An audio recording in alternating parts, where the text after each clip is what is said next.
Hello, everyone. Welcome to The Record of Change. This is the final episode of Season 3 where we go behind the scenes of making this podcast. We are a team spread out all over the world and work remotely. We have never met in person, and it's a true cross-border collaboration. As some of you may have already noticed, this isn't the voice you have heard on any of the interviews in this season. Well, just like we had new interviewees in this season of Record of Change, we also got a brand new team member. Hi, I'm Nimish Sawant, an independent technology journalist from Mumbai, India. I have been part of the Record of Change team since the start of Season 3, and I mostly handle the social media for the podcast. Now, given the fact that I come from Mumbai, the only time there is pin drop silence here is from 1 am to 6 am. But while we were recording this podcast, obviously that time would not have been suitable for my colleagues who come from the US and Germany. So my portions may have some slight background ambience of kids playing in the background, but rest assured, it doesn't take away from the audio clarity. With that out of the way, before we start, it would be brilliant if you could follow us and review us on Apple Podcasts, Spotify, or any of your favorite podcast apps. We would appreciate it even more if you shared our podcast with your family and friends. Thank you.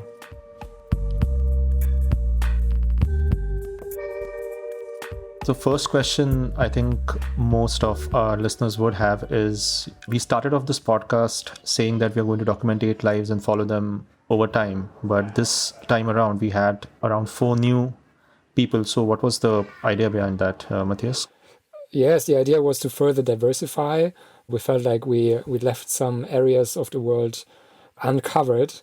So we now had new perspectives from Quito in Ecuador, from Taiwan, Taipei, from Washington, D.C., and from London. Yeah, so we wanted to give some freshness to our podcast and bring further perspectives to it.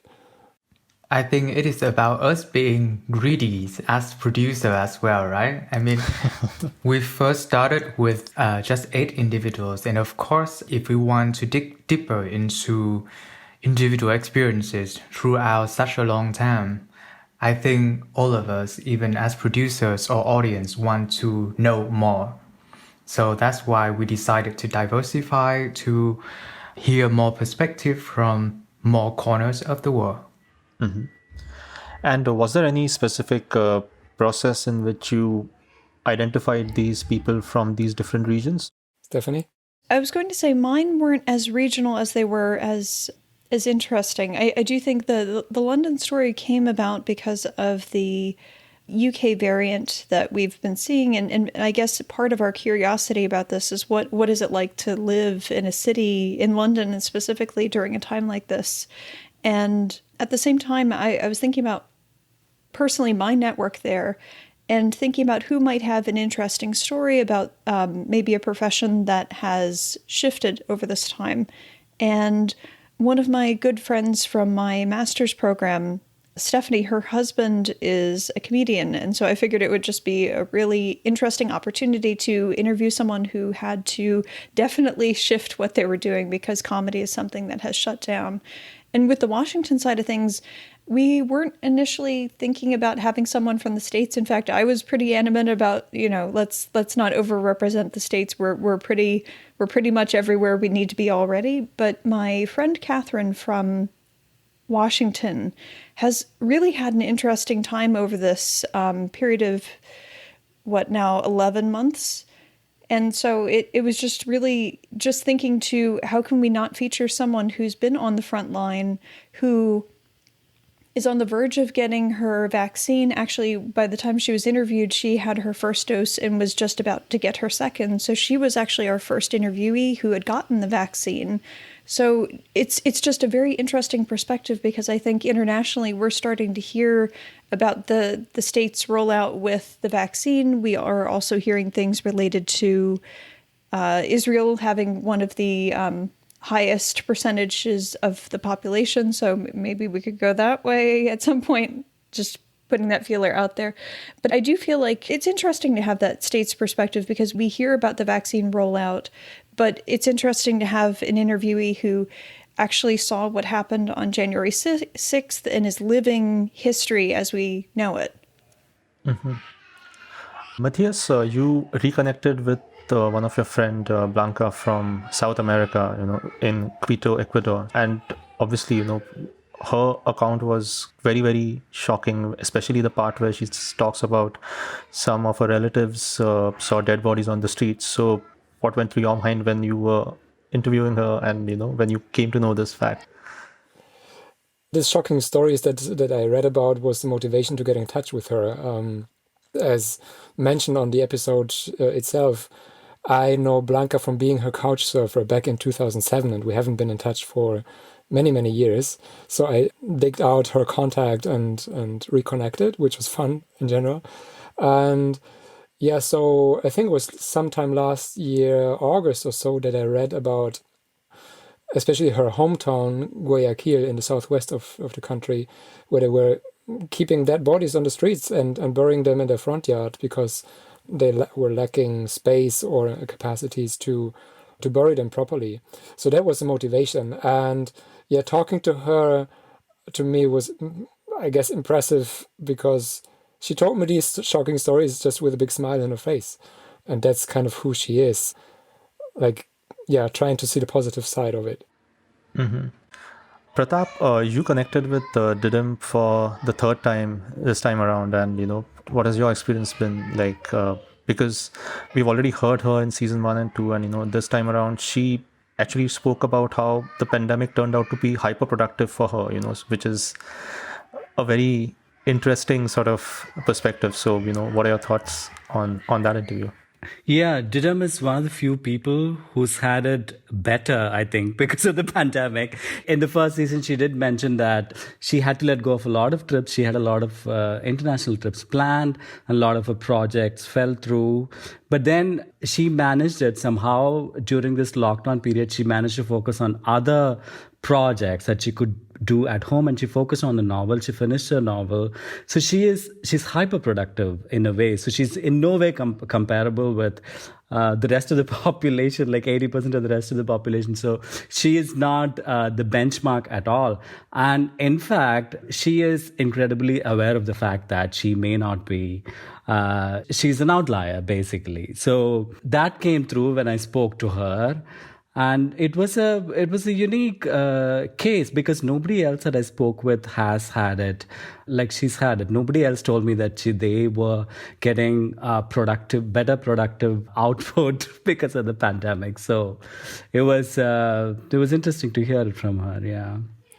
And Hui and Stephanie, you all interviewed most of the new interviewees in this season. So how was the preparation and interview sessions different from the previous 2 seasons where, in the second season, you already knew your interviewees from the past interviews, but this time around it was completely a brand new interview. So what were the kind of preparations you all did before the interview and, anything that you can share with us? Stephanie, do you want to go first? Yes, Hui, I'll go first. Anyway, it's interesting. Mackenzie is someone that I only came across once before this series of interviews that she had in season 1 and season 2. So for me, interviewing Mackenzie was getting to know a brand new person who I had no context over. In some respects, season 3 was very interesting because with Catherine in Washington, D.C., she's someone that I've known, now about 6 years. She's someone I actually met through the Robert Bosch Stiftung Fellowship. So we spent 9 months together, and it was really interesting because obviously she and I are friends. I know what's going on in her life. And it was just really fascinating to sit down and to have a time that we could just talk about a specific time in her life. And with Aaron, he's someone that I've known his wife Stephanie's life otherwise. So it was kind of meeting the other half. I've never actually spoken with him. I knew of him. In fact, last time I saw Stephanie in person was when they were first starting dating. So I got to hear kind of the beginning gossip of, I've met this new guy. And so it was really interesting getting to meet her husband after all of these years. Yeah. So I would say it was relatively easy, but it was very peaceful as well. It's almost like catching up with friends. Similar with me, with Karina. Actually, I have known Karina for around 3 years. And that's how I knew about her life in Taipei and then basically her delayed wedding. I think in the episode she shared that she was supposed to have a wedding with her partner in 2020. And then I knew about it from late 2019 because I spent my Christmas in 2019 in Taiwan in her place. So we knew that, okay, she's going to get married and then it's going to happen in July in Germany, and she invited me. And then I thought, well, okay, maybe in July I'm going to go back from Japan to Germany for a short time because I have a conference in Germany, and then I also can combine going to her wedding with that conference. Eventually, none of our plans worked out. By July 2020, I was still in Japan, stuck there, and then she couldn't have her wedding as planned. And the reason why I wanted to introduce Karina perspective here is that from season 1 until when we talked to Karina, all of the interviewees that we talked to basically based in their home country.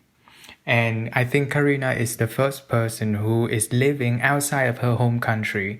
And from a migration perspective, living in a pandemic, but in somewhere else, not your home country, is some perspective that we need to look into because that somehow is very different. You live in one world and then your friends, your family stay at home and then are faced with maybe somewhat different situation, especially in Karina situations.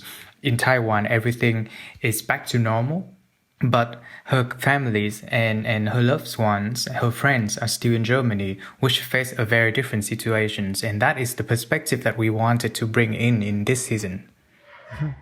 Speaking about Karina, she mentioned one very interesting fact about her grandparents who were eligible for a vaccine, but they were not willing to take it. Since most of y'all are from Germany, have y'all heard of this group of people who don't want to take a modern vaccine or want to deal with modern medicine? Matthias, Thomas, Hui. I was going to say, yeah, guys, what's wrong with your country over there?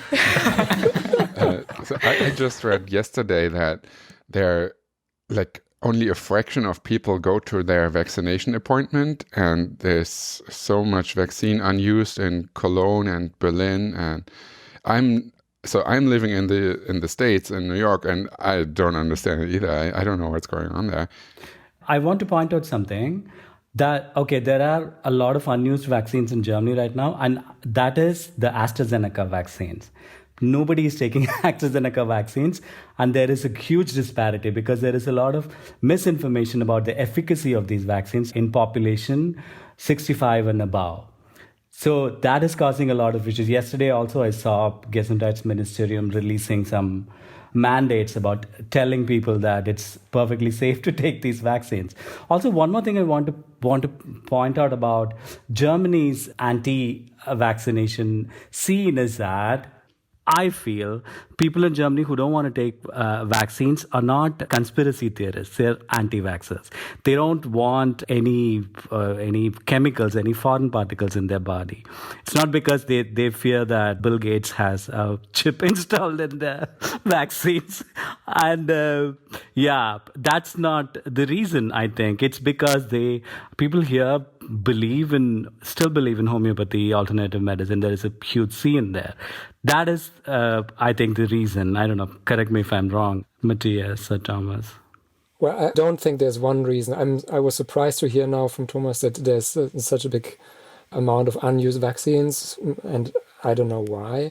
I know that people here are cautious or hesitant to take the vaccines for many different reasons. In my family, there are some just say they are hesitant about vaccination in general. So even some part of my family would not give the full list of recommended vaccines to kids. So as you all know, I had a kid last year in September. And when you prepare for having a kid, you have talks to midwife and to doctor, and they ask, so how you want a vaccine? Are you following the guidelines? Do you want to exclude anything? And all of them say, okay, I just say it now, we don't need to discuss it. Okay, you can make your choice. So this already gives me the sense of people have so many different opinions and concerns about vaccinations in general that, yeah, I'm not surprised, unfortunately, that there are some people hesitating to take the COVID vaccine. On the other hand, I can share positive news. I shared with you some weeks ago that my grandma's appointment was postponed for 2 months because they had delays in supplies. But then all of a sudden she got a call, so, you can come in tomorrow. And she just got her second doses, which is great news. Wow, that's fantastic. Great to hear. Yeah. Sounds like we need a German guest on the podcast in the next season. Yeah, maybe my grandma. Yeah, and then now we can turn our dream come true of like speaking in German with the podcast, and then Stephanie, you and I will compete who produce more I use it or pauses. I was going to say I use the competition as a premise, I guess, because the States is just hyper competitive about everything, and I'm not very competitive. So it's almost like a joke, if that makes sense. But also, people should take the vaccine, even if it is AstraZeneca. I don't want to lose us a potential sponsor. In fact, the vaccine company should sponsor us. It's true. I want to share two thoughts. Maybe one on the Hong Kong episode, which I found very interesting, that they're that slow on the vaccine rollout. I didn't imagine Hong Kong to be that slow or that late, actually. Especially, I mean, they're close to mainland China. China's producing their own vaccine. And yeah, Hong Kong is a well-developed, rich place. So now, from our very subjective point of view, it seems like, for example, Ecuador, in my perspective, unexpectedly got the first deliveries of vaccinations before Hong Kong, which I would have never imagined. And then, just because I interviewed Fida from Gaza this morning, and apparently some deliveries have arrived to Gaza, but she told me that no one knows who's getting it. Like, it's supposed to be for the healthcare workers, but no one really knows it. And yeah, unfortunately, like everything in Gaza, everything is hyper political, and if you just watch the news for that, you will find a big dispute with Israel again on how vaccination can enter the Gaza Strip. But the slow rollout of vaccination, like you said, in Hong Kong is quite similar to Taiwan, as Karina has shared, right? And also in Vietnam, the vaccination is pretty slow in comparison to other places. But I think it also has something to do with the perspective where the government see the situations, right? Because as we can see, for example, in the Hong Kong episodes or the Taiwan episodes, people are now not as freaked out about the situation as before anymore. And then they seem to like get so used to it that they don't see the immediate necessity of having quick vaccinations in those society, in those social contexts. I would correct in a way, because Hong Kong is quite struck again. And to me, it sounded like they're waiting for it, like sort of desperately. And of course, in comparison, Vietnam, Taiwan, they're dealing with it pretty well. So there's not, and mainland China too, not that much a need or despair for it. Yeah. Thomas, you did a lot of editing for most of the episodes in this seasons, and there were a lot of new people we interviewed. So was there any sort of, change in how you went about with your production process, because you had new voices and new context? I think I try to put a little more effort into like crafting a story out of the interview. There was, I feel like, especially interesting in Blanca's case. I mean, she had so many small stories that she told, and putting it all into one bigger narrative over the episode, there was an interesting challenge. And in general, I just noticed that there's so much it's a difficult word these days, positivity, right? Blanca is our only guest who actually tested positive, but she had such a positive state of mind, and I felt that through many of the episodes that I edited, with like starting with Didem and going to Catherine in DC, where things have been difficult with the riots and things, but in general, it's like a very positive outlook. And I like that it seems like everybody tries to see the positive things in this, and how can I get through this without falling into a state of total doom, right? Which also was like, I think, a fear when we started making this podcast, like, will this all be super negative stories that nobody wants to listen to? But I think, especially in this season, the opposite is the case. Many people have good things to talk about. They get something done, like DDEM, or they draw something positive from the situation, or try at least to make the best out of it. And I feel like that is really, really inspiring, really good to see. I want to add one story because you haven't heard it yet. Fida tested positive on January 1st, and she's living together with her parents and her brother. So she isolated for 6 days on her own in a room. And then after the first 6 days at home, all her family members tested positive as well. And they had to stay for 21 days in quarantine altogether. And funniest thing is, so they all went through it well. No one of them has any after effects by now. But a funny story is that they decided not to tell her dad, because she said her dad is already an elderly person and has some chronic diseases, so they thought it should be better for him not to know. So they just told him, hey, we all have to stay home. And like her mom, her brother, and herself, they knew he's positive too. And so she was laughing about it because, yeah, luckily it went well, even though her dad had like some slight symptoms. And yeah, she said it's sort of a relief to know that at least for the next couple of months or so, she might have some sort of immunity. So yeah, just adding to what Thomas said, she also tries to see some positive aspects of this huge challenge. So Nimish, you joined us this season. Yes. What was your biggest learning or your biggest wow effect in joining this production and listening to our interviewees? Wow effect, you say? You do flatter yourself, Matthias. Yeah, I think the most honest answer to this, sorry Nimish to jump into here, but that like you would wow on how much nonsense that we talk every week. This is why it doesn't go in the recordings. But that's part of the fun, isn't it?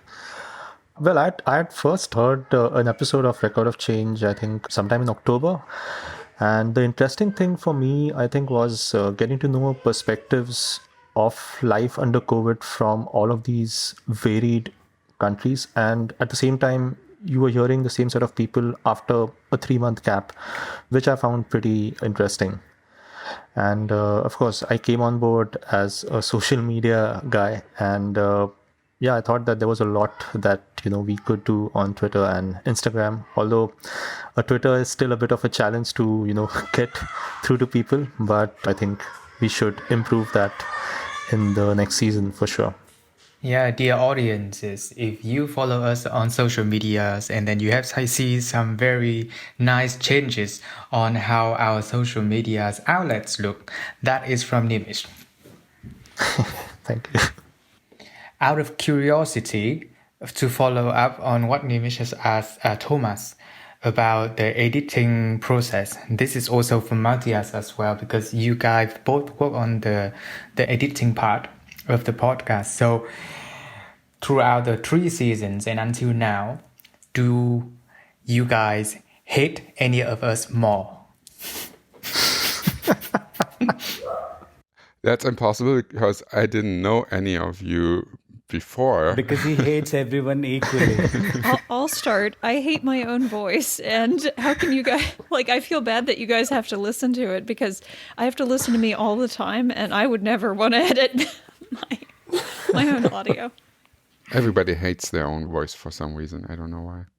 Hey, Matthias, you wanted to announce that going forward from the next season, we'll do bi-weekly releases, no? Right. Yeah. Right. So we're going to go into season 4 and 5. We're going to listen again to some of our previous interviewees, but we will have even more new voices. And we decided to release bi-weekly. And are we planning to have any new places in the next seasons? maybe that's a background information to share, that we always, we do our interviews remotely and so on. So sometimes we do face technical challenges that so far we mostly overcame them. But we are now having one interviewee that might be too challenging because she only has one device to connect to. And then we think of having one perspective from Yaoundé, capital of Cameroon, and one further perspective from South America. And if anyone knows someone in Russia that we can talk to, let us know. And just before we end, I just wanted to ask all of y'all, what's the situation like where you are living? In India, thankfully, the numbers are down, but we are also seeing a rise, and all the shops are open. The trains in Bombay, which were shut for the longest time, are open for the public. So, life is back to normal, except for schools and colleges. But I would like to know what it's like in Germany and in the US right now. Well, here in New York, the numbers are still pretty high. We are now back to being like one of the places that does worst in the US, but the numbers are still going down. So that's the good news. And just before Valentine's Day, restaurants opened again, and soon movie theaters will open again at reduced capacity. But it's still, my feeling hasn't changed a lot. Like, it's like I'm not doing anything besides sitting at home and like occasionally going for a walk. That's what it feels like. So yeah, there's not much to do and not much going on in the city in general. And the numbers change a little bit, but it doesn't really feel like it affects me. And the situation changes, but I'm not ready to go to a restaurant. I'm not ready to go to a movie theater. So for me personally, not much has changed over the past months. Thomas, I'm curious because I read on the news that a lot of people in New York cities are planning to move away from the cities because apparently the situation is not going to drastically change or quickly change. And because of the high cost of living in New York, many people consider moving out. And because you also live in New York and you have just shared that for you, your lifestyle hasn't changed that much, you don't go out that much. Have you actually also consider moving out of New York? Yeah, that's interesting because like previously when people asked me, oh, you live in New York, that must be super expensive, I always told them it is, I'm paying a price for it, but I feel like it's worth it because the city gives back so much. And yeah, that isn't the case right now. So I'm still having high expenses, but I'm not getting back anything. So I'm wondering, like, is it still worth it? But I feel like there's some weird loyalty that I feel to the city. I don't know, maybe it is because it gave me so much in the past that I feel like I need to be here now as well. Also, I don't really know where I would go. Like, where else should I go live? I don't have like a place. I don't have a summer house that I can go to or anything. And then I feel like the city is reinventing itself, and the city has changed as in like there was a lot of outdoor dining since last summer. There's more bike infrastructure coming up because people are not feeling comfortable taking the subway, so a lot of people are biking now. And so the city changes, and I feel like it's going to be interesting to see that process and just to see how New York City is going to reinvent itself one more time. I guess part of the challenge is I've actually been someone who for years has wanted to go towards a city. I kept trying to figure out what life configuration can I have to get myself in a city and to be able to justify kind of working in Delaware but living in a city because it's just not as convenient. If my husband's work doesn't bring us to a city, I mean, I don't know, it kind of puts us in a spot that it would feel silly to do that. And so for years and years, ever since moving actually back to the States, I've wanted to be in a greater city area. And part of, I guess, what has been comfortable, not comfortable during this time is all of a sudden I'm this person that my whole life I've wanted to live outside cities. And now I'm happy not to, which is a very, very weird feeling. I don't know what will come of the next iteration of things and how things will arc. Will they arc back? Will I want to go to a city when and if there's a sense of normalcy? But yeah, for now, Delaware's not looking so bad anymore. Boring isn't as bad. Yeah, so I can't complain.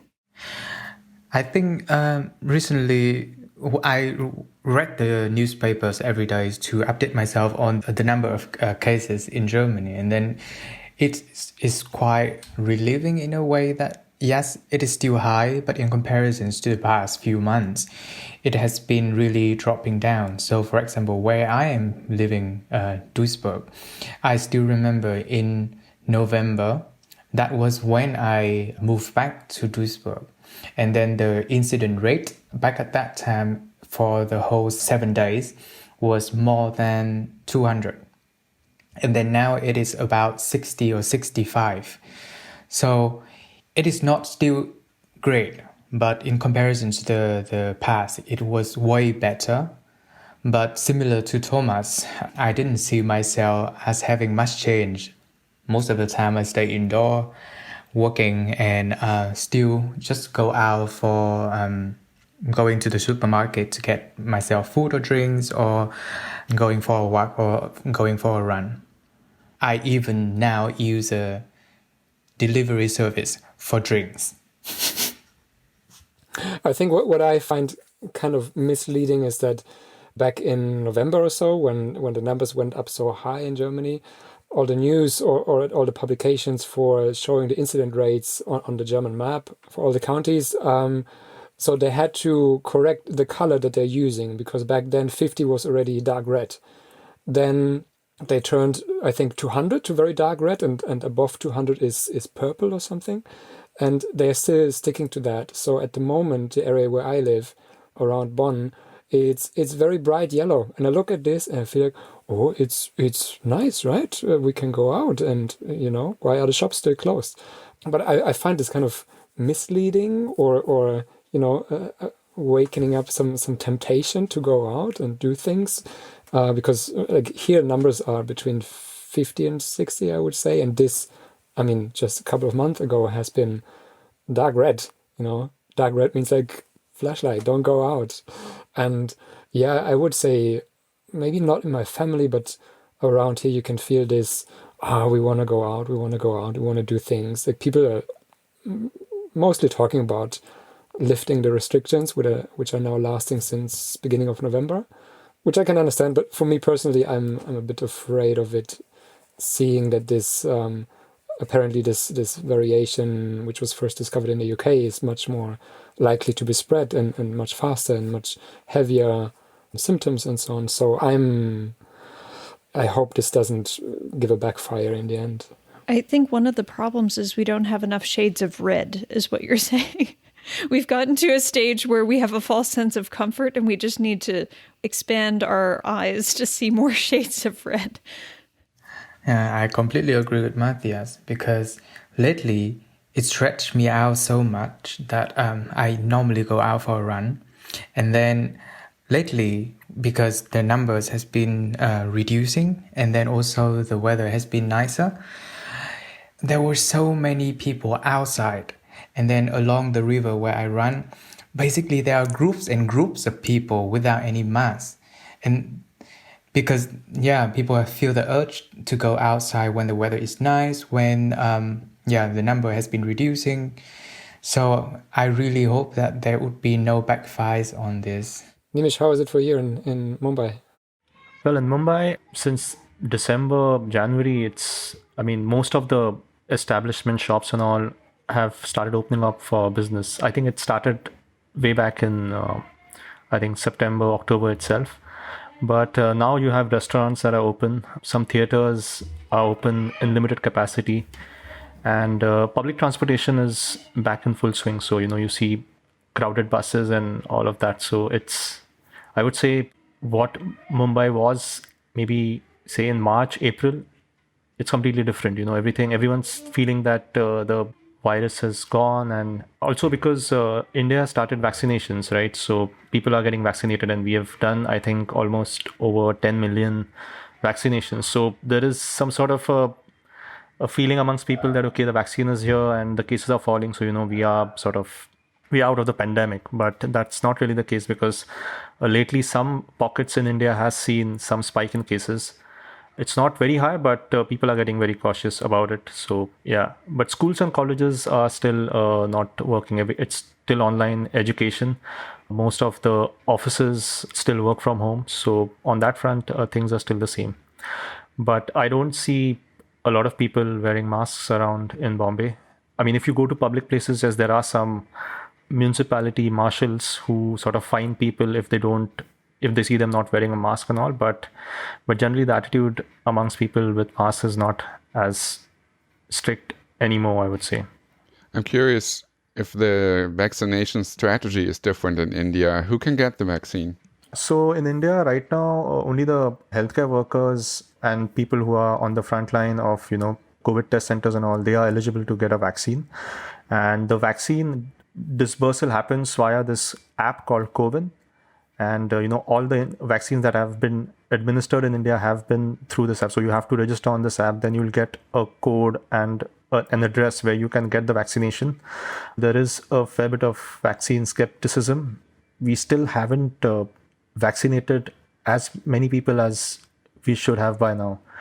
And it's come to a point where a lot of private companies and a lot of IT conglomerates in India are asking the government to let them sort of, help out, because they have the processes in place which can ensure a rapid vaccination is rolled out. Because the plans for the Indian government is to vaccinate around 300 million people by, say, August or September.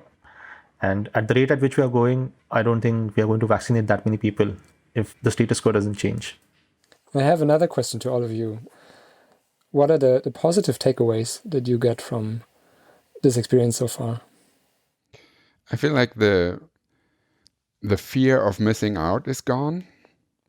Because there's nothing that you are missing out on right now, because nothing is going on. And I hope that I can manage to take that over with me to the new life post-COVID, that you're just happy to be at home and not do anything sometime.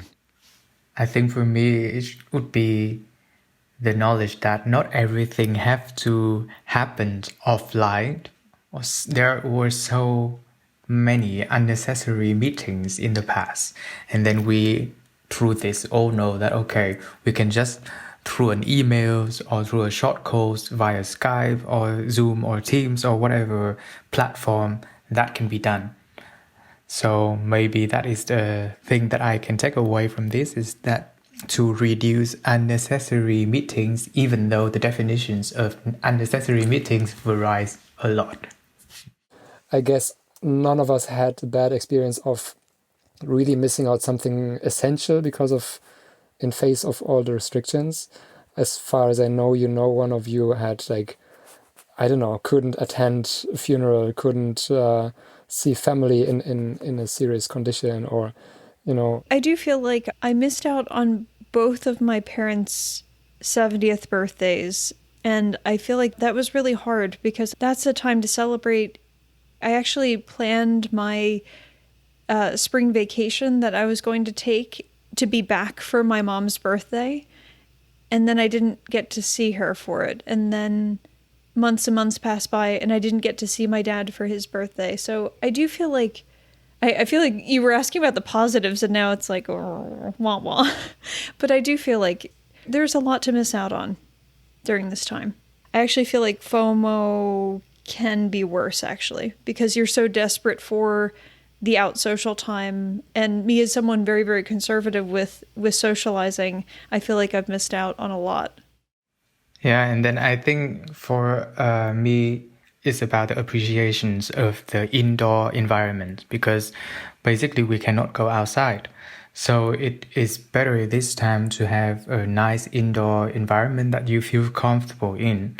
So for example, for the first time in my life abroad, that I have a home office, and then I feel very, I feel very cool about it, because that is actually the first time that I had such a thing in my life. Because if it wasn't because of Corona, I normally don't work at home, or I don't focus on having a home office, a proper home office, I would go to the office. I would go out and socialize.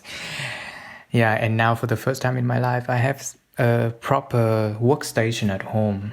And to be honest, in this time, I find it pretty cool. I declare myself cool. Self-declare. Kind of like Hui, I'm up 2 desks, 4 lamps. I feel like, again, as someone who does not like acquiring stuff, it's been both a good thing and a bad thing. I hate having more things, but these are all things I guess I was just avoiding purchasing. I mean, the desk I didn't have much of a need for, even though I worked a lot from home before. I guess you just didn't log the time. And also you didn't have to have kind of a Zoom appropriate background of any sort, you know, to be sappy, because maybe that is my job as the lady in the group here. But I feel like it's such a unique opportunity to have met you guys, and obviously the pandemic brought us in this particular space. So we're either winning or losing on this. So I don't know if this is positive or negative. And kind of like, wait, I'm in this spot of like, someone should jump in and say, yes, this is a positive part of the pandemic, but I like you guys. So I'm just putting that out there. Thank you. Here is to digital friendships. Yes. Our in-person friendships are on hold. So you find kind of Zoom and Teams-based friendships.